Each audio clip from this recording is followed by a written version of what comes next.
Evangelho de João, capítulo 6, versículo 35 em diante. Respondeu Jesus: Eu sou o pão da vida. Quem vem a mim jamais terá fome, e quem crê em mim jamais terá sede. Porque eu já disse que vocês não creem, embora estejam me vendo. Todo aquele que o Pai me dá, esse virá a mim, e o que vem a mim, de modo nenhum o lançarei fora. Glória a Deus.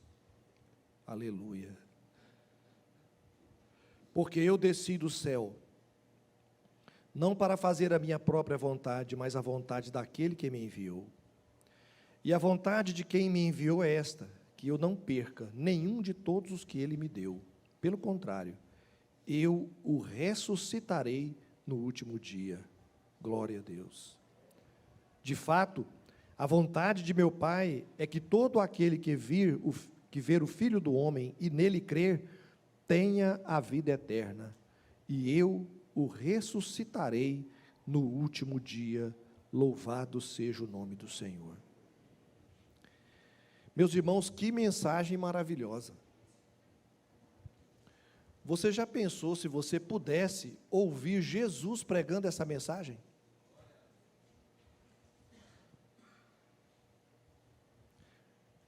Se essas palavras que você acabou de ouvir da leitura bíblica, você tivesse tido o privilégio de ouvir o próprio Jesus falando, sabe o que me causa espanto? É que quando Jesus terminou de dizer essas palavras, havia ali uma multidão de mais de 5.000 pessoas, e eles começaram, quase todos, a murmurar. Quase 5.000 pessoas, mais ou menos, ouvindo essa mensagem, e, segundo o final do texto, só 12 permaneceram. Os outros escafederam, sumiram.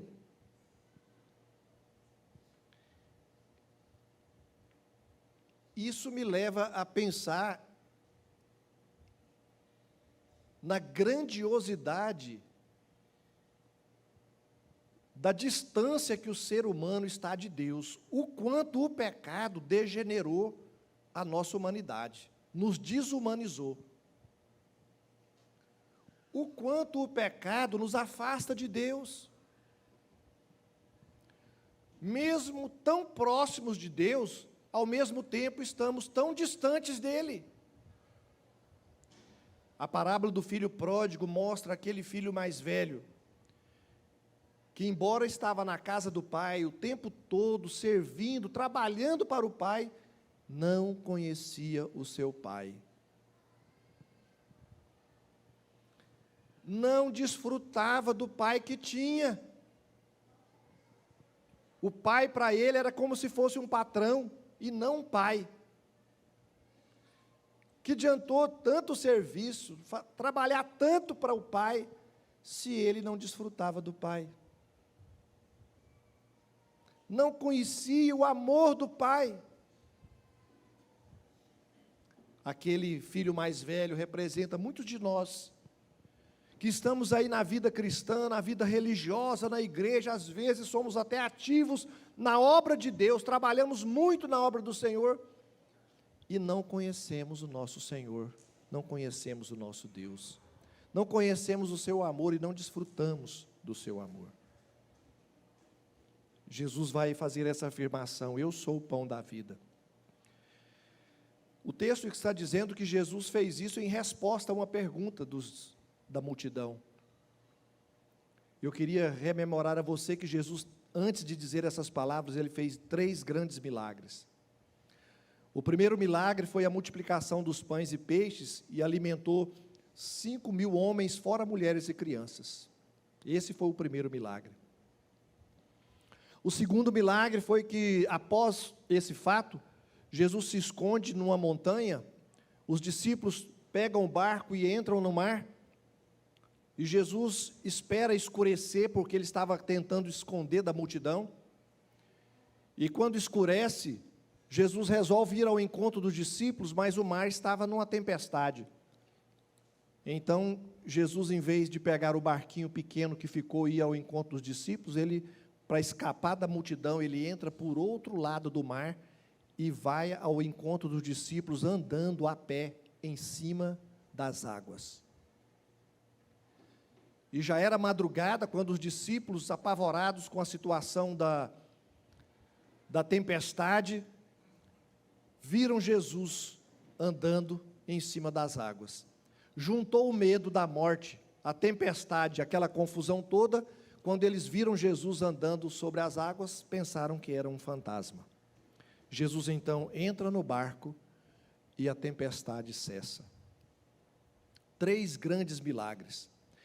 O único milagre que está registrado nos 4 evangelhos. Jesus multiplica os pães, Jesus anda sobre as águas e Jesus entra no barco e acalma a tempestade. Mas isso tudo aconteceu no momento em que os discípulos, foi precedido de um momento de muita oração, de muita pregação e de muito cansaço dos discípulos. Os discípulos estavam cansados, e em Marcos 6:31, que refere a esse episódio, Jesus chama os discípulos para escapar, para ir para Caldas Novas, para Pirinópolis, descansar. E Jesus diz a eles: vinde num lugar à parte para repousar. Eles estavam cansados e é necessário descansar. Aliás, o bom é a gente descansar antes de cansar. Os discípulos estavam muito cansados e Jesus os leva para o descanso. Mas quando Jesus chega com os discípulos do outro lado, lá estava a multidão esperando eles. Então Jesus deixa os discípulos descansando e vai ministrar para a multidão. E a ministração demora e chega a hora de comer, não tem comida. E os discípulos falam para Jesus: Jesus, termina o sermão do Senhor aí, está meio comprido, o povo precisa ir comer. Aí Jesus disse: dá-lhes vós de comer.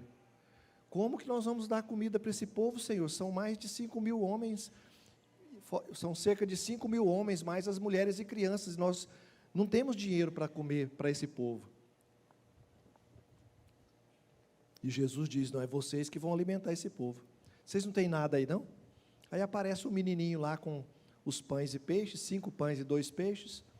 Jesus agradece. Eu fico pensando nos discípulos, olhando para Jesus agradecer aquilo ali, diante de tanta coisa, né? Jesus agradece, e muitas vezes a gente peca porque não agradece o que a gente tem. A gente sempre acha que o que a gente tem não é suficiente, em vez de agradecer, a gente faz é reclamar. Jesus não agradeceu aqueles pães e aqueles peixes, orou, abençoou e partiu, e aqueles pães e peixes foram sendo multiplicados, todo mundo comeu, e ainda sobrou 12 cestos cheios de pão e peixe.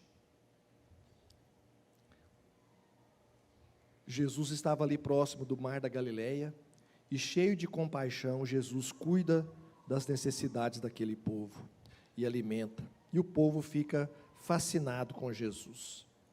E aí o que acontece, meus irmãos? Ouviram ensinos maravilhosos, foram curados de suas enfermidades, e a fome foi satisfeita. Quem é esse homem? Esse homem é o futuro prefeito de Goiânia. Esse homem é o futuro governador do estado de Goiás. Esse homem é o futuro presidente da República. Era o que eles pensaram. Vamos fazer de Jesus o nosso rei. Esse é o rei. Eles pensavam numa libertação política. Lamentavelmente, é isso que a gente sempre pensa. E Jesus, percebendo a carnalidade do coração deles, Jesus fugiu. Chamou os discípulos e escafedeu. E se escondeu desse povo. Porque Jesus não veio para governar uma cidade, Jesus não veio para governar um estado, um país. Não, Jesus já é o governante de toda a terra. Ele é o Rei dos reis e o Senhor dos senhores. Jesus precisa e Ele quer governar e reinar é no meu coração e no seu coração. O reino de Deus que vem em Jesus é diferente. Não é um reino que começa dessa forma. É o reino que começa no coração do ser humano, na nossa interioridade, na nossa intimidade, na nossa vida, na nossa mente. Jesus quer reinar no meu e no seu coração. Então Jesus se esconde. Os discípulos esperam, Jesus não aparece, aí eles pegam um barco maior e vão para o outro lado do mar da Galileia. E Jesus então vem, toma o barco menor, aliás, deixa o barco menor, vai por outro lado e vai ao encontro dos discípulos. E quando eles chegam do outro lado do mar, está lá o povo de novo, irmão. Cadê o senhor? Onde o senhor estava? Como é que o senhor chegou aqui? Você já pensou, irmãos? O povo, quando percebeu que Jesus tinha vazado, eles foram atrás de Jesus. A Bíblia diz que chegaram outros barcos na beira do mar, da Galileia, onde eles estavam, e eles pegaram esses barcos e foram para o outro lado, atrás de Jesus. Onde está Jesus? E quando eles viram Jesus, irmãos, o que você acha que Jesus fez? Ficou satisfeito? Ficou feliz? Se o Jesus fosse político, ele ia achar bom demais. Se Jesus fosse um empresário, também ele ia achar bom. Mas Jesus não é político e nem empresário. Jesus é Deus, é o Senhor, é o Salvador. Jesus olha para aquelas pessoas, porque Ele conhece o coração delas. Ele conhece o nosso interior, Ele sabia o que estava lá dentro. E Jesus, em vez de ficar feliz e de achar bom a igreja cheia de gente, Ele olha para aquela igreja cheia e diz assim: olha, vocês são falsos. Vocês me procuram porque vocês comeram do pão e se fartaram. Trabalhai não pela comida que perece, mas por aquela que permanece para sempre. Vocês não entenderam ainda o que eu vim de fazer. Vocês não me compreenderam ainda. Vocês só estão pensando nas necessidades passageiras, que vocês resolvem hoje, mas amanhã tem de novo. Vocês estão esquecendo que eu vim para resolver o problema principal de vocês, que é o problema da eternidade, da identidade de vocês, que foi transformada, transtornada por causa do pecado. Vocês estão dando valor ao secundário e deixando o principal para lá. E aí, meus irmãos, o povo continuou não entendendo nada. E eles então perguntaram a Jesus se eles podiam fazer a obra de Deus. Ou seja, eles queriam fazer os milagres que Jesus estava fazendo. Então, já que o Senhor não quer ser rei sobre nós, então ensina a gente a fazer esses milagres aí para resolver o problema, que aí a gente não vai precisar do Senhor.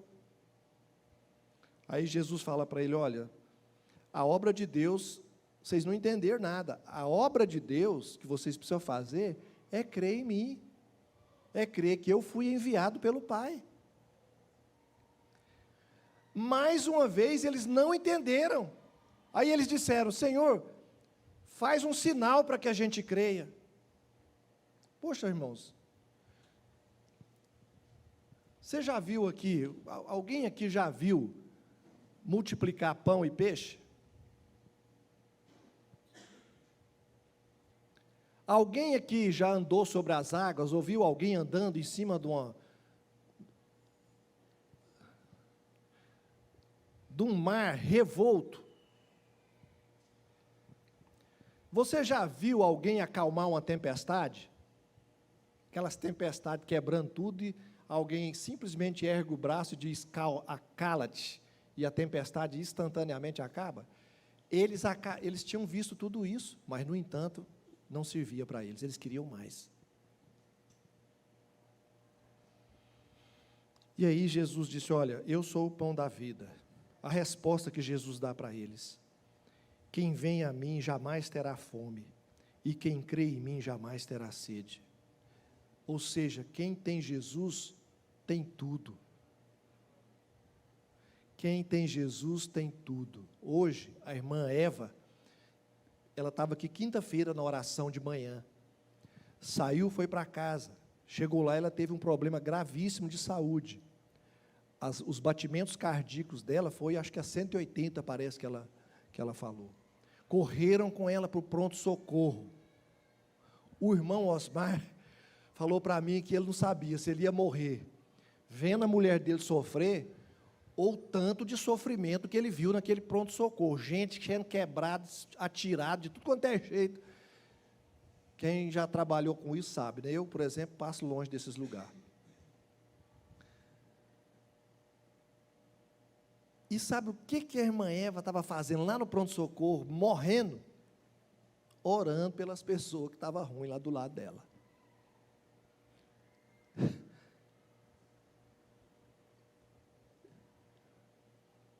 Orando por quem estava sofrendo. Ela passando ali risco de vida, mas mesmo assim, por quê? Porque ela tem Jesus. Quem tem Jesus tem tudo. Tem suficiência, porque Jesus é suficiente para mim. Então Jesus disse, olha, vocês estão com fome, porque vocês comeram do pão que perece. E esse pão vocês vão precisar sempre dele, vocês vão ter que trabalhar por ele, suar por ele. Pronto, acabou. Agora o que vocês precisam é o pão que alimenta vocês para a vida eterna. Eu sou o pão da vida. Aquele que crê em mim tem a vida eterna, e eu ressuscitarei no último dia.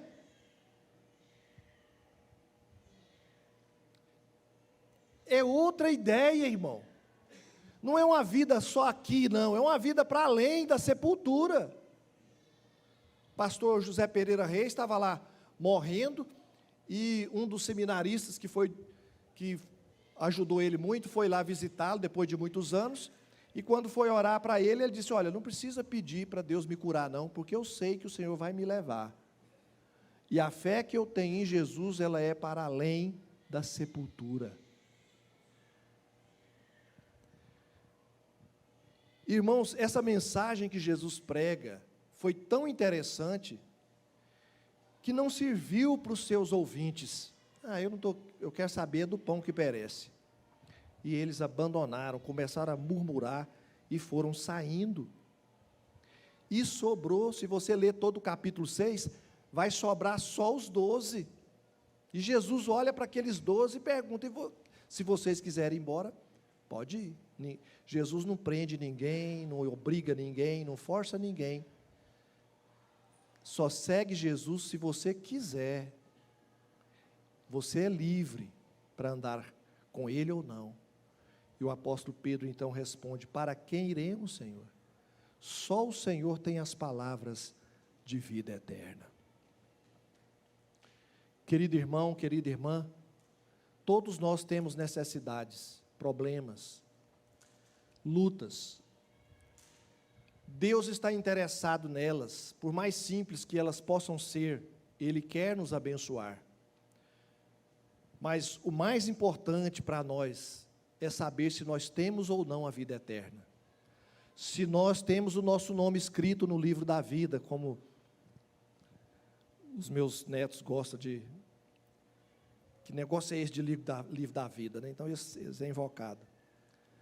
Se o seu nome, se o meu nome está escrito no livro da vida, se quando chegar a minha hora e a sua hora, você está sossegado e tranquilo diante de Deus, não pelas suas obras, não pelo que você fez na obra de Deus, mas pelo que Jesus fez por você lá na cruz do Calvário, e você recebeu o pão da vida, você se alimentou do pão da vida, e você não tem mais medo do seu futuro, porque o seu futuro está nas mãos de Deus. E enquanto isso, Deus vai fazendo sinais e prodígios, como nós ouvimos hoje pela manhã na pregação do Bergson. Deus vai fazendo sinais e prodígios, mas não é para o bel prazer nosso, não. É porque Ele quer que através desses sinais e desses prodígios, como testemunhou o pastor Moisés aqui, quando Deus curou Wesley de um tumor no cérebro, a irmã Divina secou as canelas, subindo aquele morro ali para orar, pedindo oração para todo mundo, e Jesus curou, ele era ainda uma criança. Deus curou ele do tumor no cérebro. Hoje está lá no Tocantins, servindo ao Senhor, casado, já é avô, já pensou? Mas Deus fez aquilo, irmãos, para glorificar o seu nome, para através daquela cura, evangelizar, fundamentar, estabelecer a fé de muita gente. Então Deus está interessado nos detalhes da sua vida, mas o mais importante, você já tem dele, é a salvação da sua vida. Se você ainda não entregou sua vida a Cristo, ainda não creu em Jesus para a vida eterna, faça isso hoje. Receba Jesus, o pão da vida, é de graça. Receba pela fé a mensagem do Evangelho, entregue a sua vida a Jesus, confesse Jesus como seu Salvador, siga Jesus e fique sossegado, porque Ele já rasgou o escrito de dívida que era contra você, Ele removeu inteiramente e o encravou na cruz. Não há mais dívida sua a ser paga pelo sangue de Jesus. Amém, irmãos?